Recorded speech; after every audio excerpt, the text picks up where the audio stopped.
Muchas veces las personas que comparten su vida con un perro o un gato llegan al punto de tener o querer pedir ayuda con su mascota, ya sea porque alguna conducta del mismo les trae problemas o porque simplemente les gustaría tener más control sobre su perro para disfrutarlo plenamente. Lo primero que viene a la mente de la gente cuando necesita ayuda con su perro o gato es pensar en un adiestrador, que si bien no está mal, debemos saber que además de los adiestradores existen profesionales universitarios que se ocupan del comportamiento de nuestros fieles amigos. Estos son los llamados etólogos. La etología, estudio del comportamiento animal. De una forma muy sencilla, la etología tiene dos objetivos: describir y explicar el comportamiento de los animales. Por esta razón, algunos autores dicen que la etología pretende estudiar qué hacen los animales y por qué lo hacen. Veamos entonces cómo llegó esta ciencia a Colombia y cómo ha sido su desarrollo durante todo este tiempo. Empezó a llegar a Colombia más o menos ya hace unos 15 años, ya lleva tiempo, pero dentro de las especialidades veterinarias, por así decirlo, es una de las más jóvenes. La etología en animales domésticos existe hace más de 50 años, hace muchísimo tiempo, pero ¿qué pasó? Partió desde estudios en psicología humana que se pudieron adaptar al concepto animal, comportamientos o estudios en humanos que se adaptaron al comportamiento de perros, gatos, caballos, vacas. Entonces, desde hace algún tiempo, especialistas como el doctor Néstor Calderón en Bogotá empezaron a traer o a hablar de la especialidad en la materia y a apasionarnos y a enseñarnos un poco más sobre el asunto, sobre la especialidad en Colombia específicamente, ¿no? El término etología clínica se utilizó por primera vez en los años 70 para hacer referencia al estudio de los cambios de conducta que los veterinarios utilizan para diagnosticar las enfermedades de los animales. Actualmente, el objetivo de la etología clínica es más amplio e incluye la prevención, el diagnóstico y el tratamiento de los problemas de comportamiento de los animales domésticos. Escuchemos a Luisa, quien nos contó por qué eligió esta profesión. La especialidad de la etología la escogí desde hace mucho tiempo porque siempre me ha gustado observar el comportamiento de los animales, así como observas el comportamiento de las personas. Muchas veces cómo se comporta un animal está asociado directamente con el comportamiento de una persona y viceversa.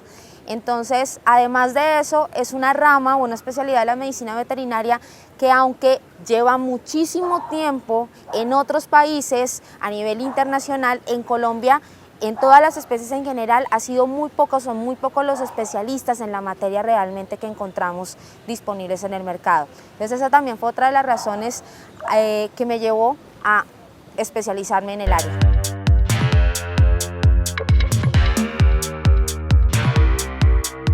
Es la posibilidad de ayudar a estos seres vivos que no sencillamente no tienen esa oportunidad de expresarte o de decirte con palabras, sino con gestos, con acciones, con conductas específicamente que algo no está funcionando bien con ellos. O por el contrario, lo agradecidos que pueden estar cuando tú le prestas un servicio.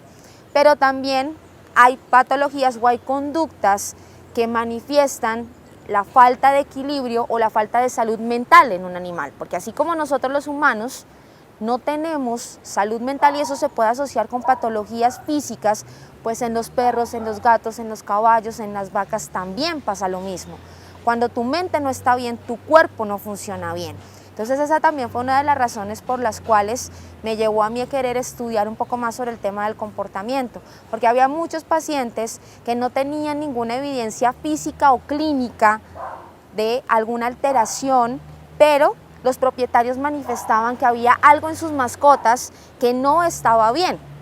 Entonces, si no hay nada físico, si no hay nada médico, entonces hay que explorar una de las ramas o uno de los sitios que menos tratamos, la parte psicológica de los animales, la parte del comportamiento. Los problemas de comportamiento son relativamente frecuentes y disminuyen la satisfacción que proporciona el hecho de tener un animal de compañía. Por otra parte, muchos problemas de comportamiento disminuyen el bienestar de los animales y en el caso del comportamiento agresivo pueden suponer un peligro para las personas o para otros animales. A Afortunadamente, la mayoría de los problemas de comportamiento de los animales domésticos pueden resolverse, aunque como ocurre con cualquier otro problema, el tratamiento puede llegar a ser más fácil y eficaz cuanto antes se identifique el problema y se consulte al veterinario especialista en etología. La etología, estudio del comportamiento animal. La etología, estudio del comportamiento animal. La pregunta fundamental a la que trataban de dar respuesta los primeros etólogos es si ciertas conductas de los animales eran algo natural y genético o si, por el contrario, se trataba de conductas aprendidas. La conclusión a la que llegaron fue en realidad una mezcla de ambas teorías, ya que concluyeron que ciertos comportamientos tienen una base genética, pero requieren además de un cierto aprendizaje por parte del animal para conseguir un desarrollo perfecto de ese comportamiento. Para que se presente una conducta en un animal en general hay 4 componentes importantes. La parte genética, es decir, cuáles son esos códigos con los que el perro, el gato en general tiene la predisposición. O sea, por ejemplo, en el caso de los pastores, todos los pastores por naturaleza van a tratar de perseguir una presa. Entonces eso es código genético.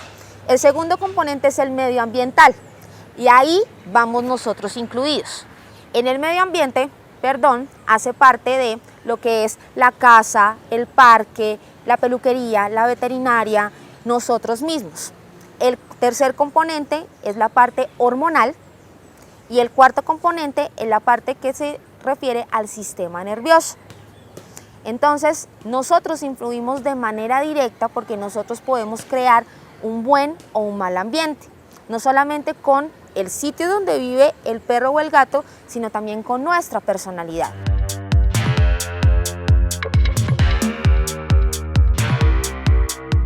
La personalidad de alguien, igual que el medio ambiente, la casa donde viven ellos, influye directamente sobre el animal. Entonces, si yo tengo, por ejemplo, un cachorro que es muy hiperactivo y que está conociendo, y tengo una persona que es muy permisiva, pues el cachorro va a aprender que él puede hacer lo que él quiera, porque tiene unos papás que son muy permisivos.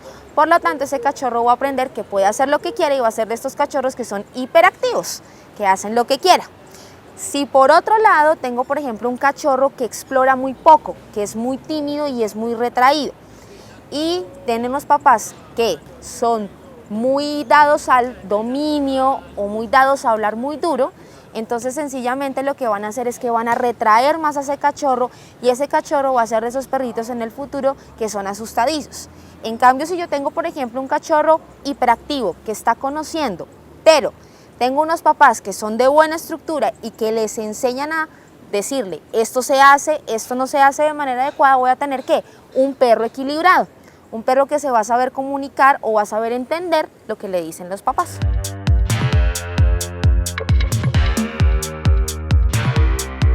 La edad influye en el comportamiento. ¿Por qué? Porque tenemos algunas etapas importantes dentro del comportamiento normal de perros y de gatos. Existe la etapa neoténica, es la etapa de cachorro y de la socialización. Es la etapa crucial para un perro o para un gato, porque es ese momento en el que se crean las estructuras jerárquicas. Entonces esa es la época en la que el gatito o el cachorrito juegan, molestan, muerden, brincan, saltan, comen, duermen, hacen todo lo que un cachorro le gusta hacer. Entonces ese es el momento en el que yo tengo que darle estructura, que socialice con otras personas, que socialice con otros perros, que aprenda que su mundo no son solamente las personas y él específicamente. Luego viene otra etapa importante que es la pubertad, que es cuando el sistema hormonal, que era uno de los componentes que mencionábamos, empieza a influir sobre la conducta. Entonces es cuando el cachorro, el jovencito, ya empieza a levantar la pata, ya empieza a hacer algunas conductas sexuales típicas de la raza o típicas de la especie. Y viene la etapa adulta, donde eso bueno o malo que yo enseñé como papá es donde más se va a expresar. Viene una cuarta etapa, que es la etapa de la vejez o la etapa de geriatría, en la cual ciertas conexiones nerviosas ya empiezan a funcionar de manera inadecuada y se pueden desarrollar trastornos comportamentales asociados con la vejez del paciente.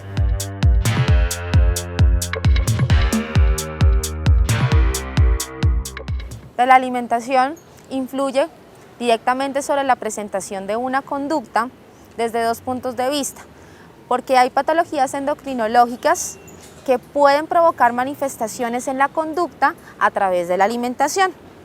Pero también cuando hay problemas nutricionales, el paciente puede manifestar conductas comportamentales. Mencionaba la pica o la malacia. Cuando el paciente tiene alteraciones relacionadas con deficiencias nutricionales en vitaminas o en algunos minerales, algunos perros o gatos lo que pueden hacer, por ejemplo, es raspar las paredes, morder las cosas. Otro signo normal de alteraciones en el comportamiento asociados con la alimentación puede ser la coprofagia, el consumo de materia fecal por parte del perro o por parte del gato. La etología, estudio del comportamiento animal. La etología, estudio del comportamiento animal. Un error frecuente que se presenta en las relaciones humano-caninas o felinas es pensar que los castigos son la mejor manera de hacer que estos animales entiendan y cambien sus comportamientos.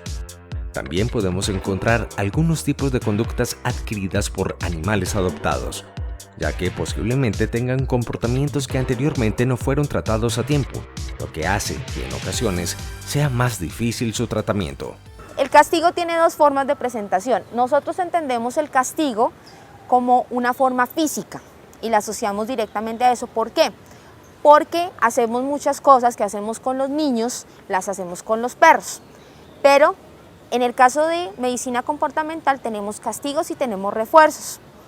Los refuerzos son todas aquellas condiciones que yo le ofrezco al perro o al gato en premio o en ausencia de un comportamiento adecuado para mí. Te estoy enseñando algo, lo hiciste, te premio, te refuerzo la conducta. Te estoy enseñando algo, no lo hiciste, te castigo la conducta. Pero ese castigo nunca es físico. Cuando voy a hacer una corrección, cuando voy a hacer una guía, tienen que tener en cuenta por dónde o a través de qué puntos anatómicos se comunica el perro específicamente o se comunica el gato. La zona del tren posterior, que es la zona que normalmente nosotros utilizamos para castigar, no existe desde el punto de vista de comunicación para el perro y para el gato. Por esa razón, cuando lo castigamos, lo castigas una, lo castigas dos, lo castigas 3 veces y el perro o el gato lo sigue haciendo. ¿Por qué? Porque sencillamente no entiende qué le estás tratando de decir. Lo mismo cuando estás afuera con la correa. Si tú no usas la correa de manera adecuada, la correa es una guía, es una conexión, es una extensión del brazo directamente hacia el perro. Entonces, si yo quiero que tú hagas esto, entonces yo jalo la correa. Pero si la correa permanece tensa todo el tiempo, pues entonces sencillamente el perro no entiende y se convierte en un castigo físico de por sí. Entonces el punto de comunicación de la correa se pierde por completo.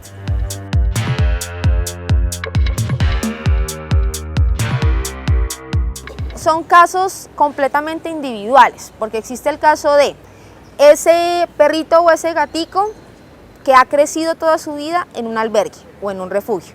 Entonces viene a una nueva familia, entonces es su primera experiencia. Existe ese segundo caso en el cual en la primera casa me fue mal. Entonces en la segunda casa puede que la cosa no funcione bien. Y existen esos casos en los cuales son esos perritos o esos gatos de albergue que han sufrido situaciones traumáticas. Entonces es un caso por cada individuo. En los animales adoptados sí que hay que ser individual. Uno tiene que escoger muy bien, porque sí, vas a sacar a un perro de un albergue, pero la idea es que nunca lo tengas que retornar. Le vas a estar dando la oportunidad, pero tienes que ser consciente que de alguna u otra manera a ese perro o a ese gato le faltó mucho en la vida. ¿Le faltó mucho qué? Mucho cariño. Y si tú no eres capaz de ofrecerle ese cariño con disciplina, mejor déjalo allá.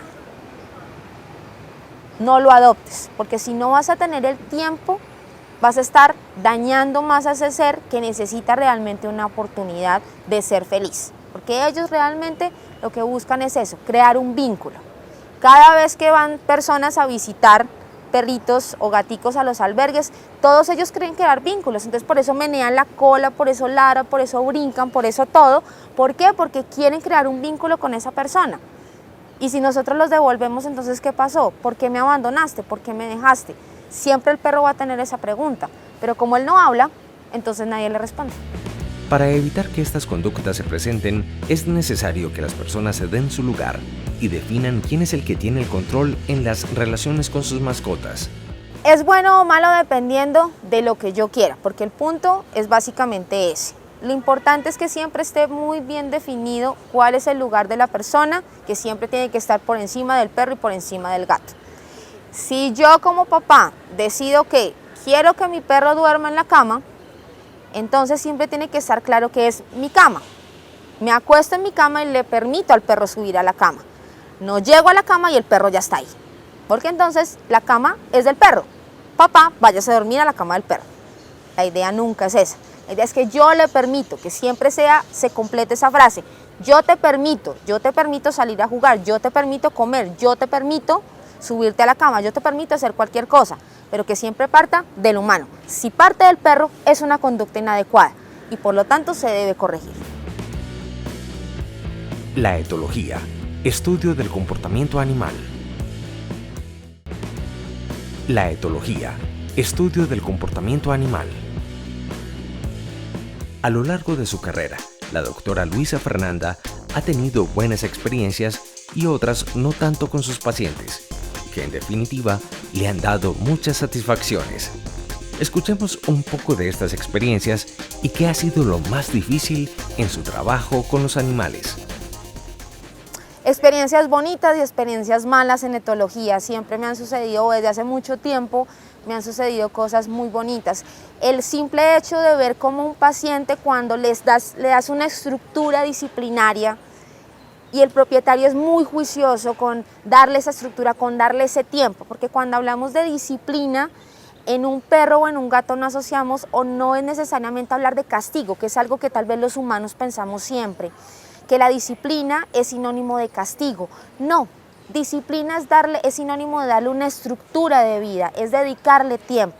Cuando un propietario entiende que dedicarle tiempo no significa dedicarle horas al día al perro, sino que darle esos 5, 10 o máximo 30 minutos al día al perro es suficiente para que él sea disciplinado, coma sus horas y se exprese de manera adecuada. Con esos simples cambios y ver que en la siguiente revisión de la consulta el perro está más tranquilo o el gato juega más o ya no hace las mismas cosas que hacía anteriormente. Entonces eso es muy gratificante, porque si el paciente está bien, el propietario está contento, entonces por lo tanto tuviste una consulta exitosa. Lamentablemente también ha habido casos malos en los que, a pesar del esfuerzo por parte de los propietarios, el esfuerzo por parte de la mascota de tratar de funcionar, hay problemas comportamentales que entre más tiempo lleven son más difíciles de tratar. Y desafortunadamente ha habido pacientes en los que hemos tenido que llegar al punto de la eutanasia, porque se convierten en pacientes que son un peligro para ellos mismos y son un peligro para la misma familia. Entonces ha habido de todo.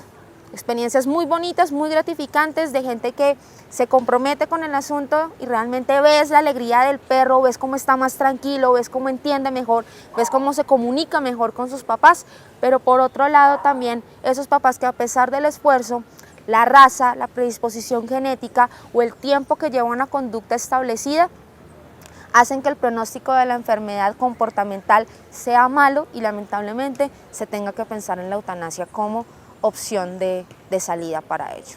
Siempre es la última, porque estos pacientes no tienen ningún problema físico, pero su problema está aquí.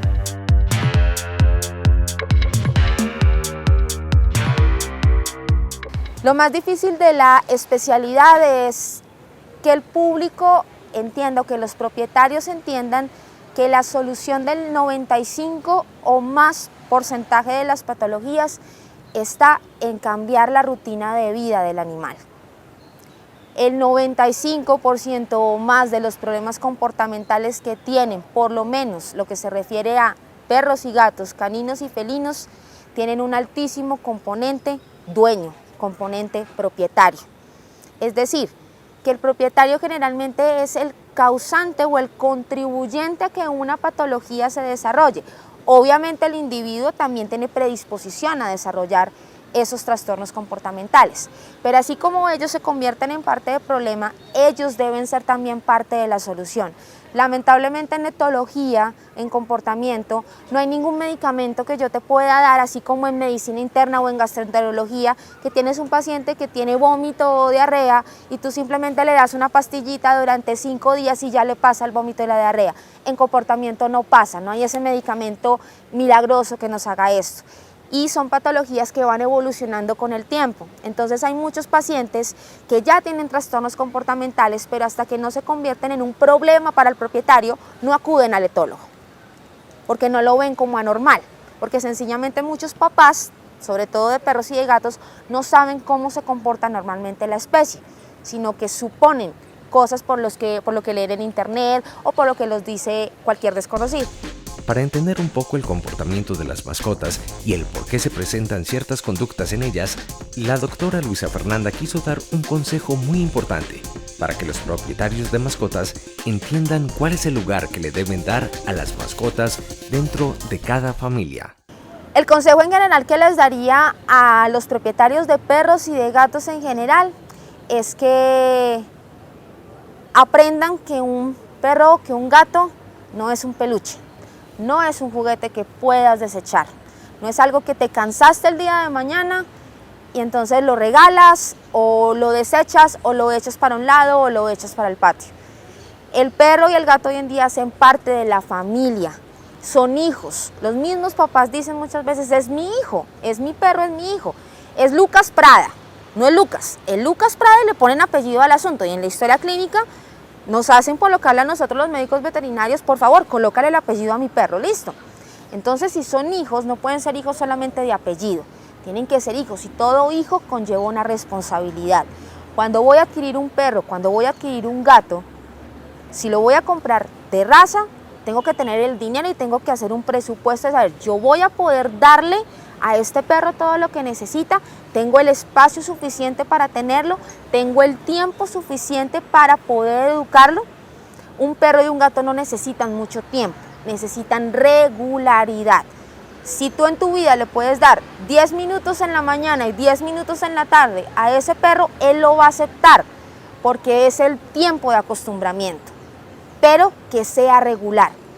Eso es lo importante para un animal en general, que repitas, llueva, truena, relampaguee, yo saco a mi perro a pasear y le dedico 5 minutos a él.